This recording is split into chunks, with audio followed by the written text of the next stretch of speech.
यहाँ पर जो यशायाह की किताब का 60वां अध्याय है, वह 1, 2, 3 के अंदर में हजारों सालों के बीच में होने वाली भविष्यवाणियों को अपने अंदर छुपा के रखा है। इसको एक काल में ऐसा हो गया है, दूसरे काल में नहीं होगा, इसका लागू नहीं होगा, ऐसा सोचना अज्ञानता पूर्वक रवैया होगा। उठ राइज, द पहले पद में लिखा है प्रकाश आ गया है, द लाइट हैज कम। मतलब ये बात जो है यशायाह के द्वारा पिंतकुस के दिन में जब पवित्र आत्मा का आंदोलन इस धरती पर आरंभ हुआ था, उस ओर इशारा करता है। और वचन के अनुसार ये भविष्यवाणी पहले पद की प्रभु यीशु के द्वारा कि वह कहता है कि मैं तो तुम्हें, यूहन्ना बपतिस्मा देने वाला कहता है कि मैं तो तुम्हें पानी से बपतिस्मा देता हूं, परंतु जो मेरे बाद आने वाला है वह तुम्हें पवित्र आत्मा और आग से बपतिस्मा देगा। अर्थात पवित्र आत्मा वो माध्यम है जिससे कि सृष्टि और सृष्टिकर्ता को आपस में जोड़ा जा सकता है। ये वाली घटना का उद्घाटन प्रभु यीशु मसीह करने आए थे, और इसी कारण से वे कहीं ना कहीं प्रकाश आ गया है, ये भविष्यवाणी पूरी हो गई। आज से 2024 साल 25 साल पहले ये भविष्यवाणी पिंतकुस के दिन में पूरी हुई। After the day of Pentecost the light has come. Even तो प्रभु यीशु के चेले जो प्रभु यीशु मसीह के साथ 3.5 साल तक चमत्कारिक सेवा करते रहे, उनका भी उद्धार या साल्वेशन नहीं हुआ था। सुसमाचार सुनने और सुनाने से उद्धार नहीं होता। सुसमाचार सुनने और सुनाने से उद्धार नहीं होता। सुसमाचार सुनने से सूचना मिलती है, इंफॉर्मेशन मिलता है। We got the ideology through hearing the gospel. उससे हम विद्वान हो सकते हैं, पर बुद्धिमान नहीं हो सकते। बुद्धिमान होने, विद्वान को बुद्धिमान में बदलने के लिए एक आवश्यकता है कि पवित्र आत्मा जब तक बोए गए बीज में जल नहीं सींचेगा, तब तक बीज का अंकुरण नहीं होगा। अब यहां पर बहुत से लोग सुसमाचार को जानते हैं, सुनते हैं, सुनाते हैं, परंतु पवित्र आत्मा नामक जल की कमी उस बीज को अंकुरित नहीं होने देती। इसलिए सुनने वाला कहता हाँ सही बात है, हाँ बहुत अच्छा, वंडरफुल, मजा आ गया। ये बातें कहने से काम नहीं चलेगा।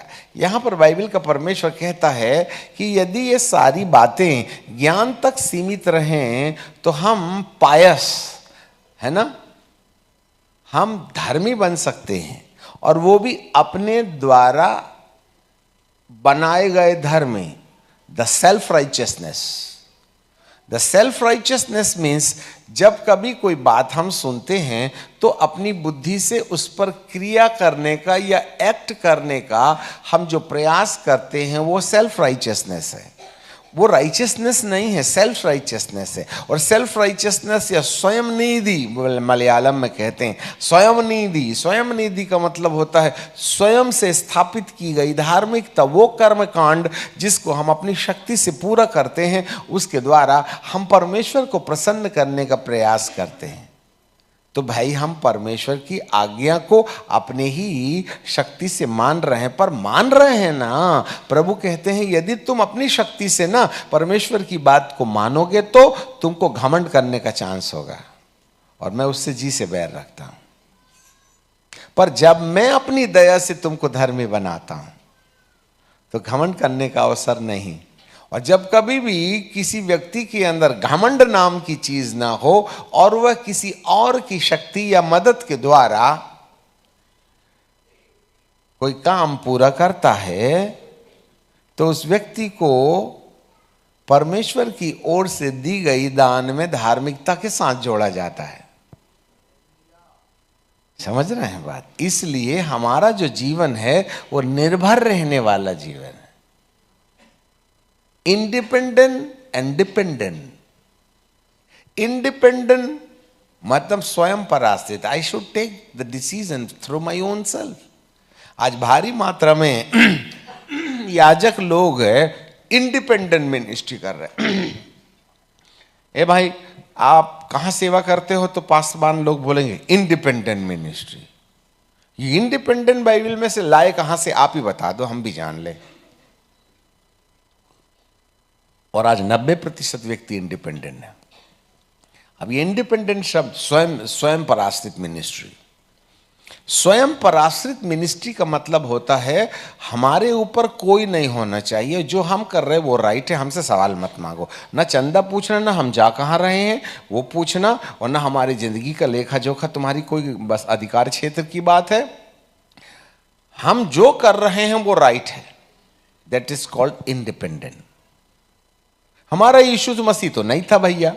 हमारा प्रभु जी यीशु मसीह मत यूहन्ना की किताब 4:19 और 5:19 और 5:30 में बाइबल ये कहती है, John chapter 5 and verse 19 and 30, उनमें लिखा हुआ है कि मैं अपने आप से कुछ नहीं करता, जो कुछ भी मैं पिता को करते हुए देखता हूं वही मैं करता हूं। पिता मुझ में रह करके कुछ करते हैं ना, और पिता मुझको दिखाते हैं, मैं वही करता हूं, अपना भेजा नहीं लगाता। इसलिए मैं टेंशन फ्री आदमी हूं।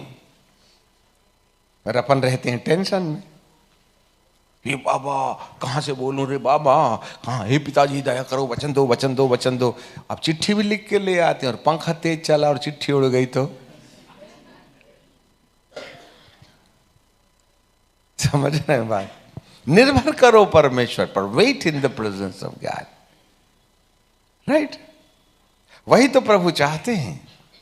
चंद्रमा का अपना प्रकाश नहीं है ना, उसको सूरज के सामने खड़े होना पड़ेगा ना, तो सूरज की रोशनी परावर्तित होगी तब दुनिया देखेगी। सेल्फ राइचियसनेस एंड राइचियसनेस में यही अंतर है। सेल्फ राइचियसनेस में हम खुद अपनी योग्यता के द्वारा कुछ करना चाहते हैं, वहां हमारी डिग्निटी है, आइडेंटिटी है। परंतु जब हम अधीन हो जाते हैं, गरीबों का मसीहा क्यों कहते हैं उसको? क्यों मूर्खों को चुना, क्यों गरीबों को चुना? क्योंकि वो इजीली जो बोले ना तो मानने को तैयार रहते हैं, और हम करते हैं क्वेश्चन, ऐसा क्यों, ऐसा नहीं, वैसा। यही तो स्वाभिमान है।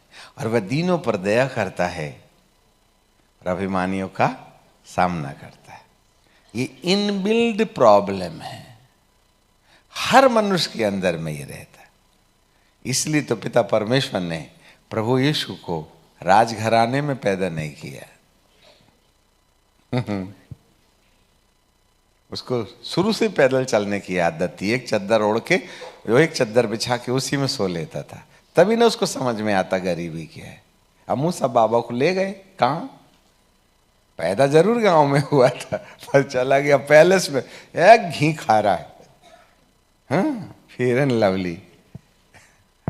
और 40 साल तक बिल्कुल सेब समान गाल उसके, ठोकट के चंदन घास मेरे नंदन, खा खा के बिल्कुल दंग भसंग हो गया।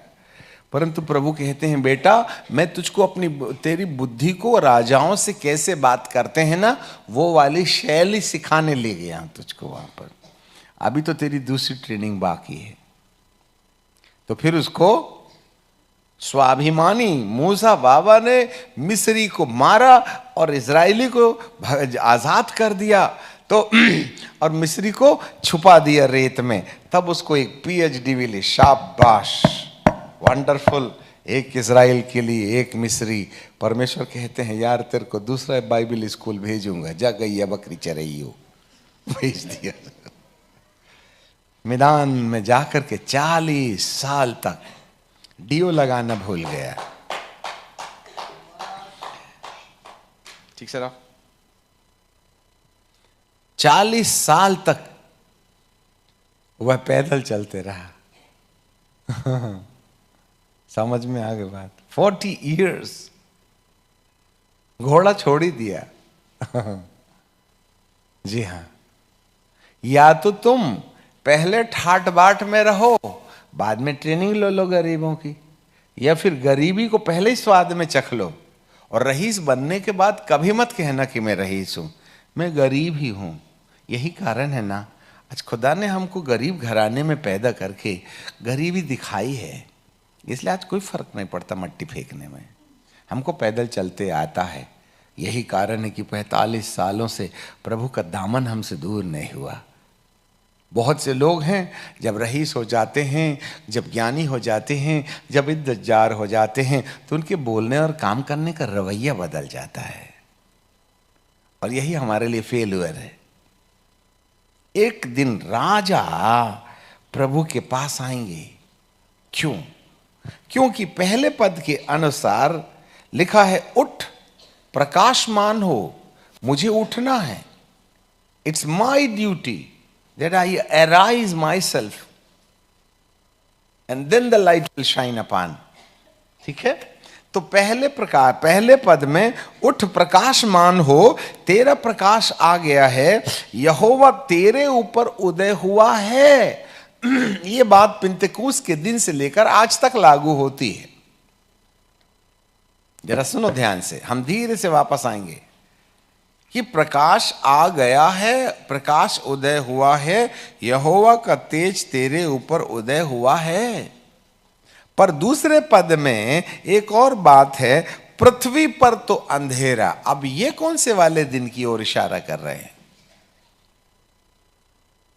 पृथ्वी पर तो अंधेरा, बिल्कुल यही बात हमको योएल की किताब में भी मिलती है। यदि हम योएल की किताब पर चलें तो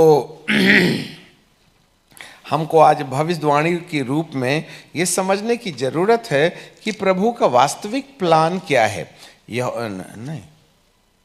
योएल नबी की किताब और उसका दूसरा अध्याय, जरा दूसरा अध्याय और 1 पद से हम पढ़ेंगे तो वहां पर इस तरीके से लिखा है। योएल 1 मैं आपके लिए पढ़ देता हूं। सियोन में नरसिंगा फूको, पवित्र पर्वत पर सांस बांध करके फूको, यहोवा के सब रहने वाले, नहीं, ये देश के सब रहने वाले कांप उठें, क्योंकि यहोवा का दिन आता है। The day of the Lord is coming. इसका मतलब है यहोवा का दिन आता है का संबंध जो है, जब परमेश्वर अपनी महिमा यहोवा के नाम से प्रकट करेगा। एक दिन परमेश्वर ने ना मूसा को भी यही बात कहा था, मैं यहोवा के नाम से तुझ पर प्रकट हो जाऊंगा।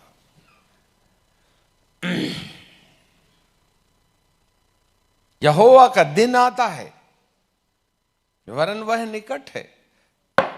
अब सवाल ये उठता है, यहोवा का दिन आ रहा है तो आने दो ना प्रभु जी, पर यहां पर दूसरे पद में एक संकेत और मिलता है, वह है। अरे यहोवा का दिन, वह है यहोवा का दिन, अंधकार और तिमीर का और बदली का दिन है। अब समझ में नहीं आता, यहोवा के दिन में अंधकार और तिमीर और बदली का क्या काम है?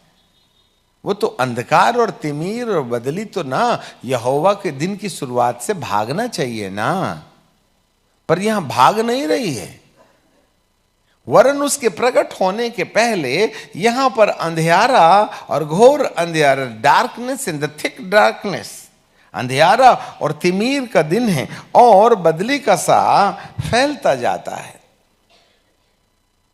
अब समझ में नहीं आता, प्रभु जब काम शुरू करते हैं तो अंधेरे को काहे अपने आगे भेज देते हैं? यही तो बात है, इसको बंद मत करिए, हम फिर वापस आएंगे। यही तो बात है जिसको प्रभु यीशु मसीह ने लूका के 21 अध्याय में कहा था। Book of Luke chapter 21।